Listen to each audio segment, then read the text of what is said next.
আসসালামু আলাইকুম প্রিয় ভিউয়ার্স।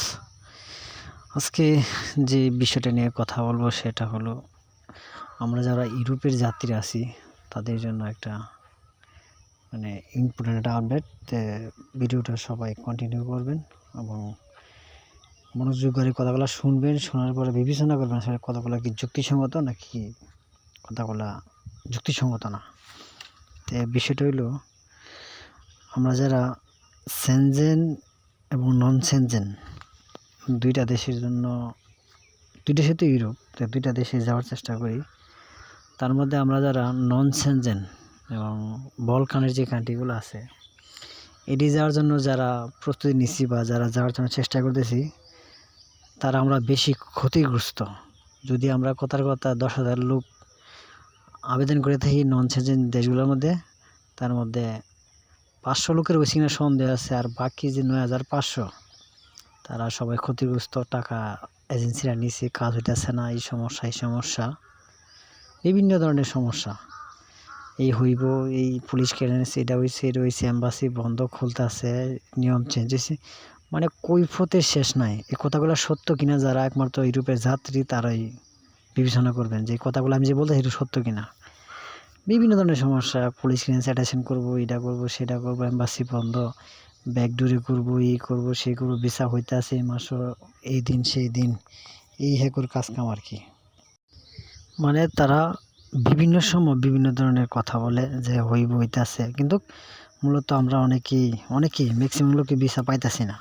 তার জন্য আমরা কি করতে হইব, আমি যে বিবেচনাটা করছি তার জন্য আমরা একটা কাজ করতে পারি। সেটা হলো কি, আমার জানা মতে ভিসা হোক বা না হোক বা এম্বাসি বন্ধ খোলা, দুইটা কান্ট্রি বেটার। সেটা হলো বুলগেরিয়া আর হলো রোমানিয়া।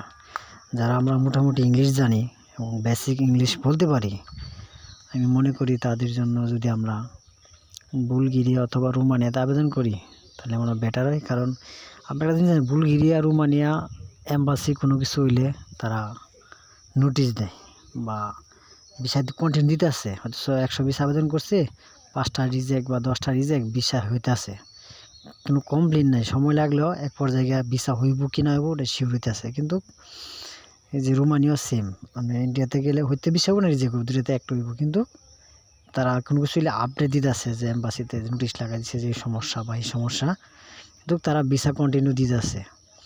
আর আপনি এই বলকানের দেশগুলা দেখেন, আমরা যারা বলকানে Montenegro, Kosovo, Serbia, Albania, Moldova আর যে কান্ট্রিগুলো আছে, আমরা আবেদন করে অনেক এজেন্সির সাথে অনেক সমস্যা এই হইতাছে, হইব, ভিসা আইতাছে অমুক তারিখে, হ্যান ত্যান, এখন কৈফতের শেষ নাই। কিন্তু আসলে মূলত আমরা ভিসা পাইতেছি না এবং আমরা ফ্যামিলিভাবে সব দিক দিয়ে একটু ক্ষতিগ্রস্ত। দেখা যাচ্ছে ফ্যামিলিতে বিভিন্ন ধরনের কথা, বেকার করতেছি, কি কাজ করতেছে না বা কি কাজ করতেছে, কারো টাকা নিয়ে ঘুরাইতেছে এজেন্সিরা, এই বলতেছে সে বলতেছে। কিন্তু আমরা এই যে সময়টা এইখানে ব্যয় করতেছি, এই সার্বিয়া, মন্টিনিগ্রো বা আরও যে কান্ট্রিগুলো আছে, আলবেনিয়া, কসোভো, এই সময়টা যদি আমরা এই রোমানিয়া বা বুলগেরিয়াতে জমা দিতাম, একটা পর্যায়ে হইতো আমাকে ভিসা হইতো, না হইলে আমাকে ভিসা রিজেক্ট হইতো, একটা হইলে। যারা আমরা মোটামুটি ইংলিশ টুকটাক বলতে পারি, আর যারা ইংলিশ খুব জানি না তাদের জন্য তো অন্য হিসাব।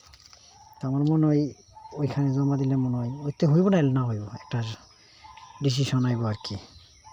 তো এটাই কথা। কিন্তু আমি যে কথাগুলো বলছি এগুলো একটা আপনারা বিবেচনা করে দেখেন যে আসলে কথাগুলো সত্য কিনা, আর আমার ফ্যামিলিগতভাবে ক্ষতিগ্রস্ত কিনা। আমরা ফ্যামিলিগতভাবে অনেক ক্ষতিগ্রস্ত এবং আমরা এজেন্সির সাথে গেলে এজেন্সি এক এক কথা বলে, এক এক সময় এক ডেট দেয়, তো ফলে গিয়া জিরো, আমরা কিছুই করতে পারতেছি না, ফলে অনেক জিরো। তো সবাই ভালো থাকেন, চ্যানেলটা সাবস্ক্রাইব